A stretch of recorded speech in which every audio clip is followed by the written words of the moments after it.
It's good to have you with us. Thank you for coming. Good to be here. The latest news from Tashkent is that your company is going to be terminated. This is correct, unfortunately. It looks like that our operations have already been terminated and suspended since almost 3 weeks. We have, at the moment, we believe that all signs that we have received, that we are receiving daily from the Uzbek authorities, point in the direction that very soon there will be a complete unlawful expropriation of all operations in Uzbekistan of MTS Uzbekistan.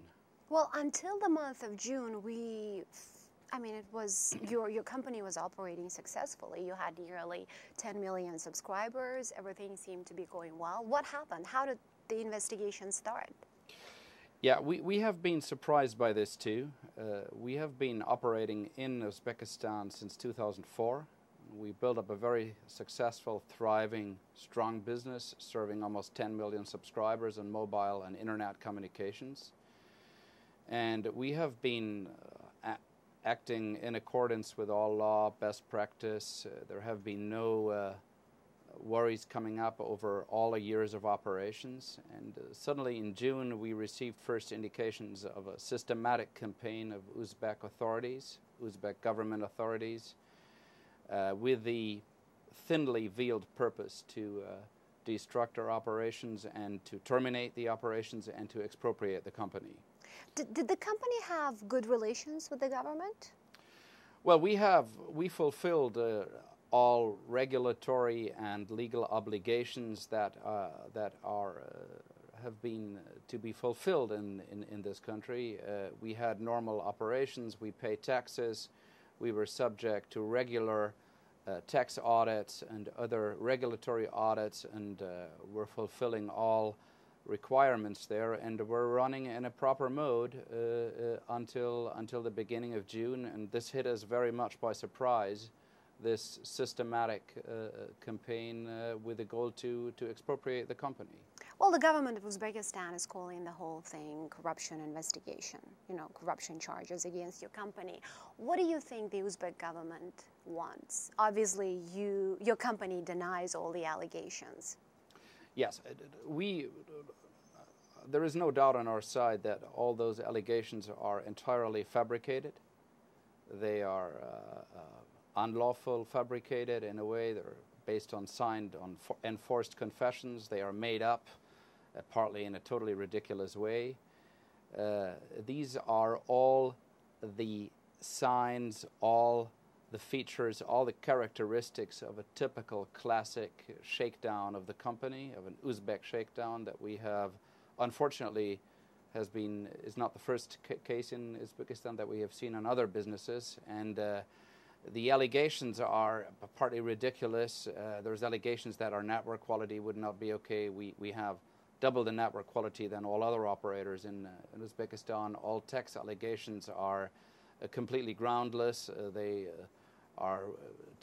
There's allegations against imprisoned management personnel. They have imprisoned management personnel, and there's allegations against those management personnel of wrongdoings up to accounts of $500 million. We can hardly comment those allegations because they are groundless, fabricated in the way that we have seen in other cases in Uzbekistan. And this is another, we believe this is a new quality in Uzbekistan of company shakedown. What would the government gain? I mean, if you were operating successfully, obviously you were serving so many, almost 1/3 of the population. What would the government gain by trying to get rid of you? We can only speculate about that. For us, it is also not entirely clear what the purpose of those activities of the government authorities is, whether this is in a later way to utilize the economic rest value of the company, or whether this is maybe to sell the rest value of the company to somebody else and benefit from that.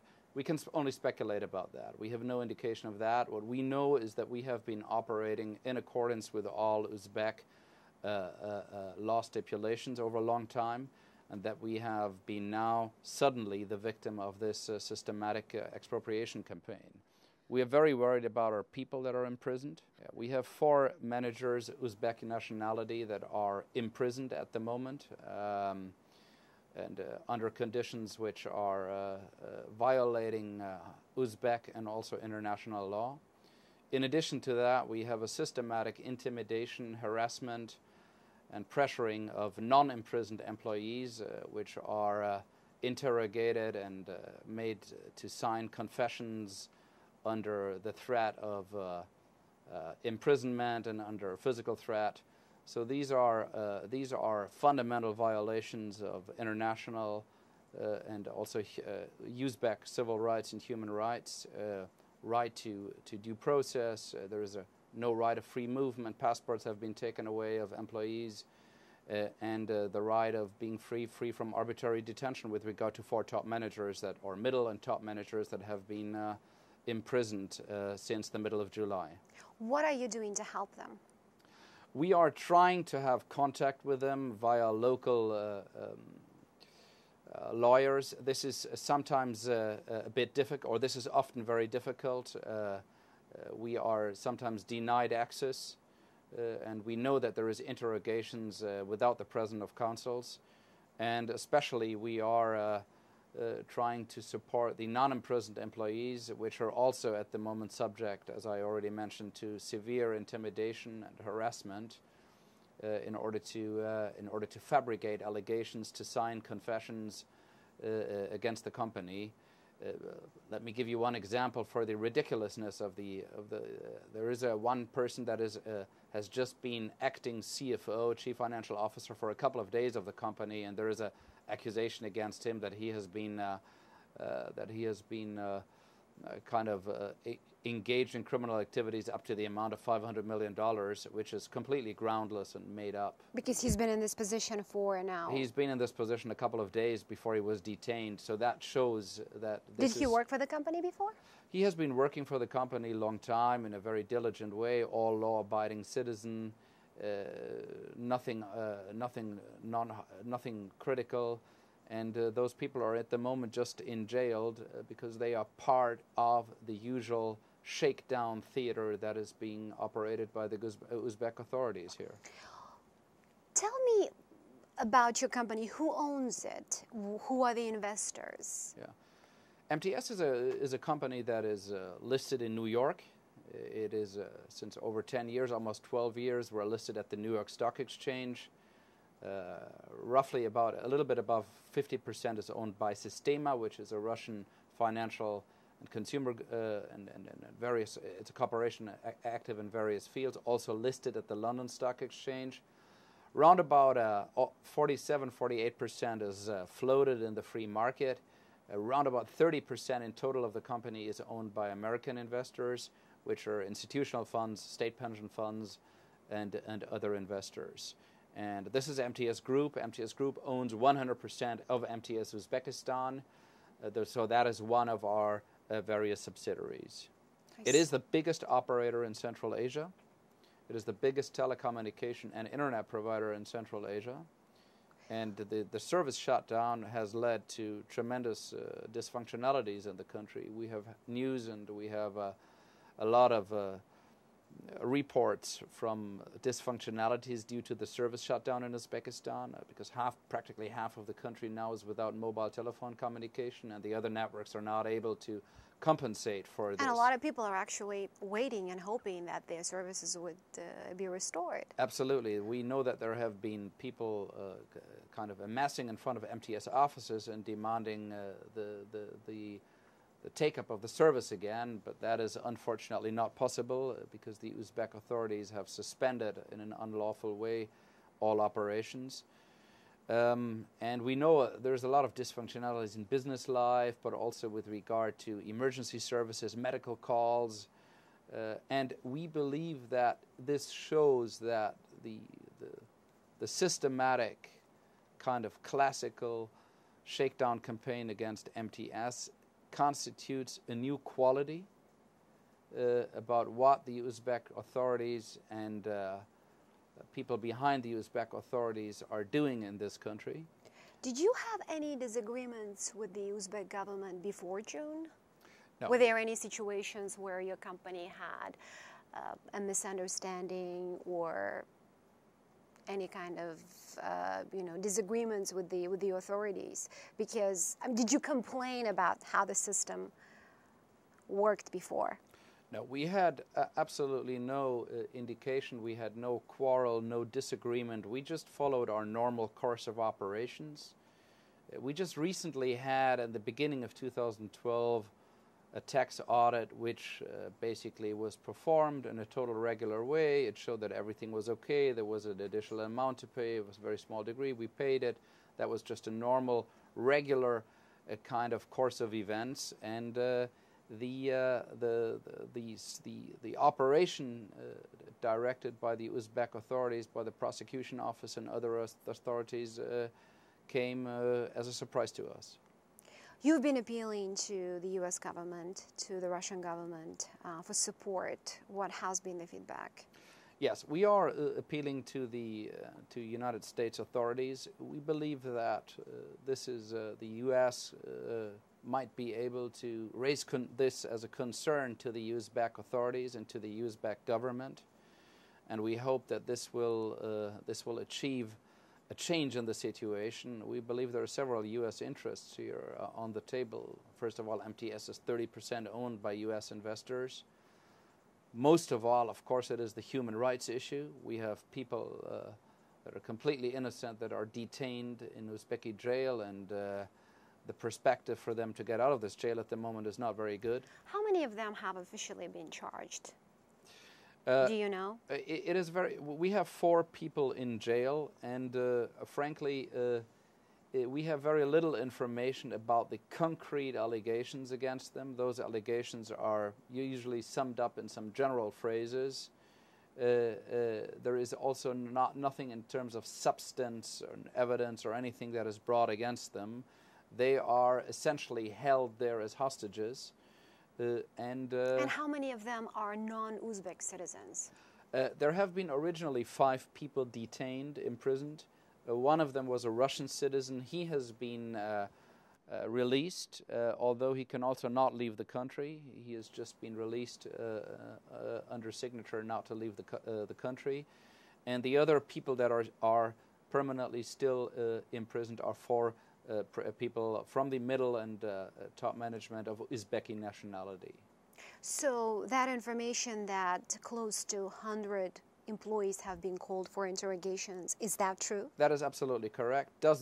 Many dozens of employees have been called for interrogations. Those interrogations are often taking place without the presence of counsels, without the presence of lawyers.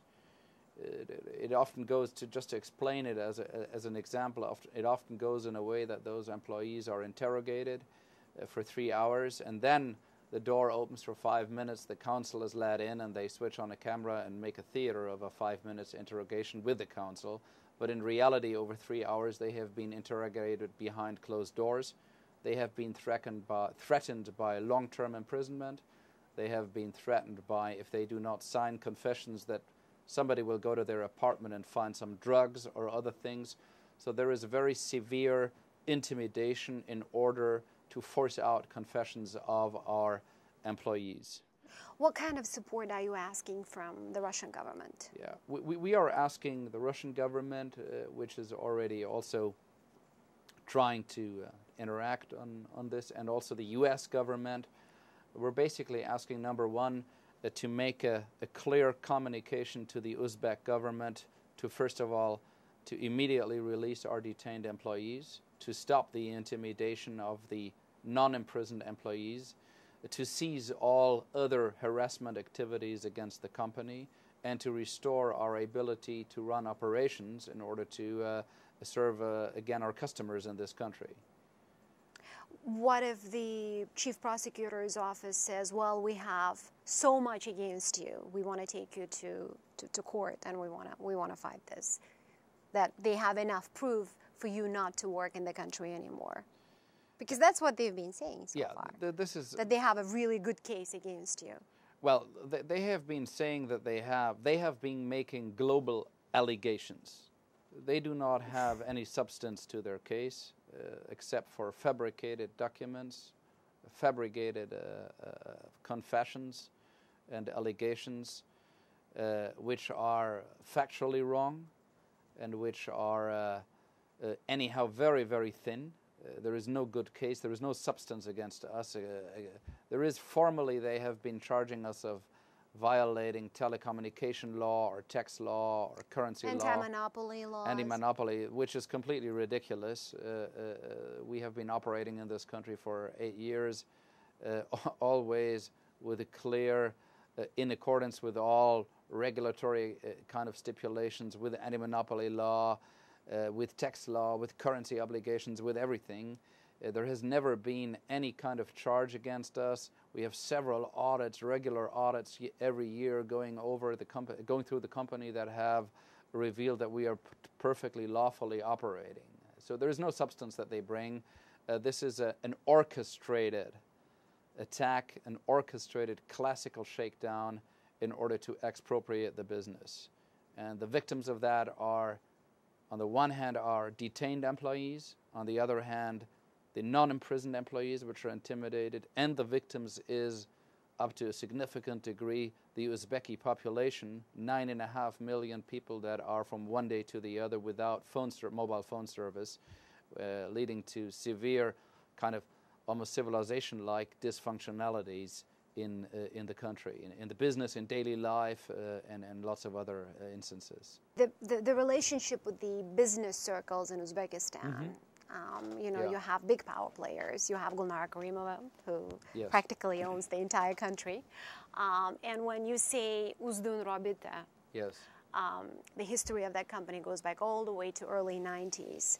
So what has been the relationship like for you for the past 8 years? Yeah, we have been operating in Uzbekistan since 2004. We acquired the company from various individuals.